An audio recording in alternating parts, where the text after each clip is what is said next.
मकर संक्रांति आखिर है कब? 14 जनवरी की है, 15 जनवरी की है? लोहड़ी कब मनाए, इसके बारे में इस कार्यक्रम में चर्चा करेंगे। इस बार अच्छी खासी कंफ्यूजन है। देखिए, सबसे पहले हम लोहड़ी की बात करें तो लोहड़ी एनसीआर, हरियाणा, पंजाब के अंदर, जम्मू के अंदर, हिमाचल के अंदर लोग मनाते हैं। लोहड़ी में लोग आग जलाते हैं, गुड़ और तिल का प्रसाद बांटते हैं और लोग गीत गाते हैं, गुनगुनाते हैं, डांस और मस्ती करते हैं। लोहड़ी शास्त्रों के अनुसार मकर संक्रांति से एक दिन पहले मनाई जाती है, यानी इस बार थोड़ा सा डिफरेंस है। वैसे तो 13 जनवरी को लोहड़ी आती है, इस बार देखा जाए तो 14 जनवरी को लोहड़ी मनाई जाएगी, क्योंकि मकर संक्रांति कभी 14 की होती है, कभी 15 की होती है। इस बार एक दिन आगे खिसक गई है। अब बात कर लेते हैं मकर संक्रांति कब है और इसके बारे में चर्चा कर लेते हैं। देखिए, मकर संक्रांति जब ही मनाई जाती है जब सूर्य मकर राशि के अंदर प्रवेश करते हैं, सूर्य का ट्रांजिट मकर राशि में होता है, तो उस दिन ही मकर संक्रांति मनाई जाती है। तो इस बार 14 जनवरी रात 2:44 पे सूर्य का राशि परिवर्तन मकर राशि में है, यानी कि अंग्रेजी कैलेंडर के अनुसार रात 12 बजे के बाद 15 लग जाती है मित्रों, तो 15 तारीख हो गई। और उदया व्यापनी तिथि के अनुसार भी 15 जनवरी को ही मकर संक्रांति मनाई जाएगी, यानी मकर संक्रांति 15 जनवरी 2024 को मनाना उचित है। लोहड़ी एक दिन पूर्व यानी 14 जनवरी को लोहड़ी मनाना उचित है। आर्यभट्ट पंचांग इस बात की पुष्टि करते हैं, राजधानी पंचांग इस बात की पुष्टि करते हैं।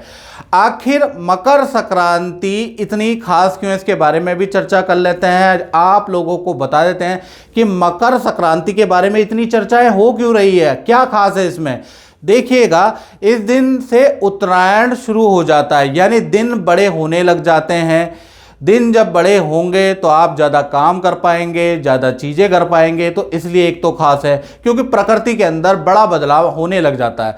दूसरा देखा जाए तो मांगलिक कार्यों की शुरुआत मकर संक्रांति से होती है। अभी तक शादी, विवाह, मुंडन, जनेऊ, गृह प्रवेश सब बंद था, अब 15 तारीख से वो खुल जाने वाले हैं, यानी कि खुल जाएंगे। यानी आप कोई भी विवाह, शादी, कोई भी संस्कार आप 15 के बाद उत्तरायणी में कर सकते हैं। तीसरा, मकर संक्रांति का कुछ पौराणिक महत्व भी है। कहा जाता है इस दिन स्वर्ग के द्वार खुलते हैं, इसलिए भीष्म पितामह जिनको इच्छा मृत्यु का वरदान था और देखा जाए तो उनको तीरों से जो भेद दिया गया था वो दक्षिणायन में भेद दिया गया था, लेकिन उन्होंने अपने मृत्यु का दिन उत्तरायण ही चुना, यानी उत्तरायण को चुना क्योंकि यहाँ से स्वर्ग के द्वार खुल जाते हैं। इसी प्रकार से गंगा जी भी धरती पर उत्तरायण में ही उतरी, मकर संक्रांति का दिन था, यानी यह बड़ा मोक्ष वाला दिन कहा जाता है। मकर संक्रांति का पौराणिक महत्व आपने मित्रों जाना। अब क्या है इसका वैज्ञानिक कुछ महत्व भी है या हमारे पूर्वजों ने ऐसे ही लिख दिया, इसके बारे में भी चर्चा कर लेते हैं।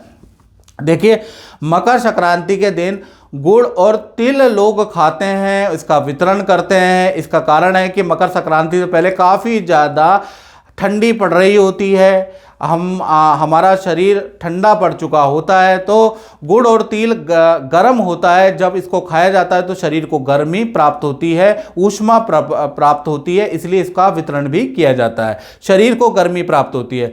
दूसरा, तरक्की के रास्ते खुलते हैं, दिन बड़े होने लग जाते हैं तो हम ज़्यादा काम करने लग जाते हैं और ज़्यादा काम करेंगे तो ज़्यादा धन लाभ भी होगा। और सूर्य की किरणें भी हम पे ज़्यादा पड़ेंगी तो हमारे अंदर एनर्जी बनी रहेगी, तो यहाँ से तरक्की के रास्ते भी खुलते हैं। तीसरा, इस दिन पतंग भी उड़ाई जाती है। पतंग उड़ाने से हम सूर्य की रोशनी में रहते हैं पूरे दिन उस दिन, तो उससे हमारे अंदर जो विटामिन डी कम हो गया है वो विटामिन डी हमारा पूरा होने लगता है। हाथ पैरों में दर्द की कमी, मानसिक तनाव हमारा दूर होने लगता है, तो विटामिन डी इस दिन पूरा होता है, इसलिए मकर संक्रांति का वैज्ञानिक महत्व भी है। अब जानते हैं कि मकर संक्रांति के दिन क्या पूजा पाठ, क्या दान करना चाहिए, इसके बारे में जानते हैं। तो सुबह आप उठकर सबसे पहले नहाने वाले पानी के अंदर थोड़ा गंगा जल डाल के स्नान जरूर करें, याद रखिएगा, क्योंकि गंगा माता ने इस ही दिन को चुना है धरती पे आने के लिए, तो गंगा जल जरूर होना चाहिए उस दिन नहाने वाले पानी में, तो आपको बड़ा आनंद आएगा और एक अलग अनुभव आएगा। 15 तारीख को करके देख लीजिएगा।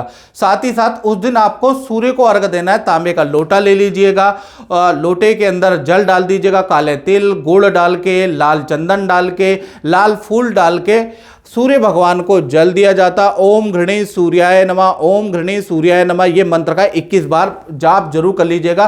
सूर्य भगवान से प्रार्थना कर लीजिएगा, मेरा परिवार खुश रहे, मेरा स्वास्थ्य अच्छा रहे, मेरे पति का, मेरे परिवार का काम धाम धंधा सब कुछ अच्छा रहे।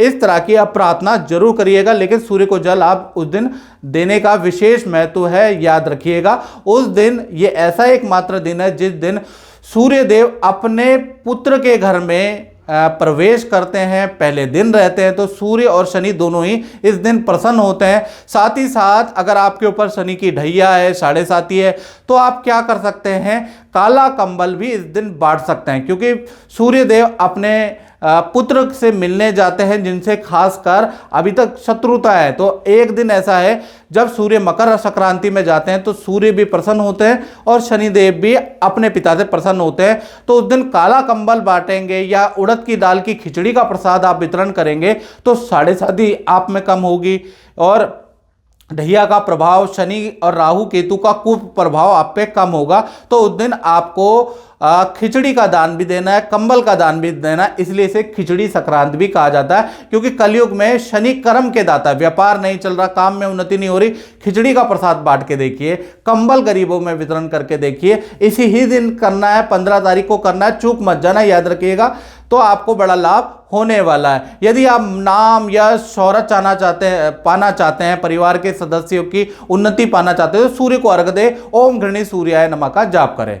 तो मित्रों, इस कार्यक्रम में इतना ही, मुझे दीजिए इजाजत। जय माता दी। जय माता दी कटियार साहब। जय माता दी। मैं आपसे ये पूछना चाहूँगा कि आप तो गुरुजी से बहुत समय पहले से मिले हैं और गुरुजी से जुड़े भी हैं, तो क्या है आपका एक्सपीरियंस जो कि आप इतने सालों से गुरुजी से जुड़े हुए हैं? देखिए, एक बात है, आदरणीय प्रकाश जोशी जी से हमारी मुलाकात आज से 10 साल पहले हुई थी जी। और मैं ये कहूँगा 10 साल से भी ज़्यादा मैं किसी के माध्यम से आप तक पहुँचा था। बहुत सारे प्रोटेक्शंस आपके द्वारा किए गए।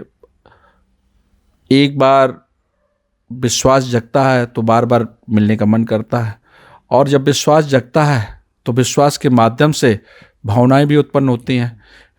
विगत 3 साल से किसी कारणवश आपसे वार्ता नहीं हो पा रही थी, वार्ता होती थी लेकिन आपके स्थान तक नहीं पहुंच पा रहे थे, जो भी रीजन रहे हों। लेकिन आपकी एस्ट्रोलॉजी की जो प्रोटेक्शन है वो निश्चित रूप से बहुत अच्छी है, और आपकी प्रोटेक्शन के माध्यम से मुझे ऐसा लगता है कि मैं आपकी लाइफस्टाइल से और आपकी प्रोटेक्शन से प्रभावित होकर प्रायः हमेशा पुनः मिलने की चेष्टा करता हूँ जी। धन्यवाद कटियार जी। और हम भी माता रानी से प्रार्थना करते हैं कि आप जो है, जो आपके अंदर वो अपनी मनोकामना है वो पूर्ण हो और आप एक ऊंचे पद पे पहुँचे। प्रार्थना करें जी। अभी मिनिस्टर बने हमारे। बिल्कुल बिल्कुल कटियार साहब यही प्रार्थना करेंगे, और हमारे गुरुजी का भी आशीर्वाद रहेगा। नहीं, गुरुजी का अगर आशीर्वाद रहेगा तो निश्चित रूप से फलीभूत होगा, क्योंकि आप भी तक जो भी आपने प्रोटेक्शन किए हैं तो वो बहुत ही लाभप्रद रहे हैं। और मैंने अपने बारे में नहीं, आज भारतीय जनता पार्टी के जो प्रदेश अध्यक्ष हैं आदरणीय स्वतंत्र देव जी के बारे में हो, वो भी मेरे साथ 1-2 बार यहाँ पर आए हैं। हाँ, और विनय कटियार जी भी 1-2 बार आए हैं। लेकिन जो कुछ भी उनके बारे में बताया था उस समय, आज से 10 साल पहले जब स्वतंत्र देव जी हमारे साथ आए थे, तो मुझे भी नहीं लगता था कि वो ये सही है। लेकिन आज हुआ, वो कैबिनेट मंत्री बने, आज प्रदेश के अध्यक्ष हैं भारतीय जनता पार्टी के। तो कई हमारे इसके अलावा और भी कई लोगों का मैं बताता हूँ, जैसे कि उनके बारे में भी जो आपके विचार आए, आपने प्रोटेक्शन किया, आने वाले समय में वो सही उतरा। तो ऐसा लगता है कि अगर हमारे बारे में कोई अगर प्रोटेक्शन कर रहे हैं तो निश्चित रूप से फलीभूत होगा। बिल्कुल बिल्कुल, धन्यवाद। माता रानी की कृपा रहेगी तो हम आपको जो है मुख्यमंत्री के पद पे देखना चाहते हैं। चलिए, समय बताएगा। गुरुजी का आशीर्वाद और माँ की कृपा हमेशा बनी रहे। चलिए, धन्यवाद। जय माता दी। जय माता दी।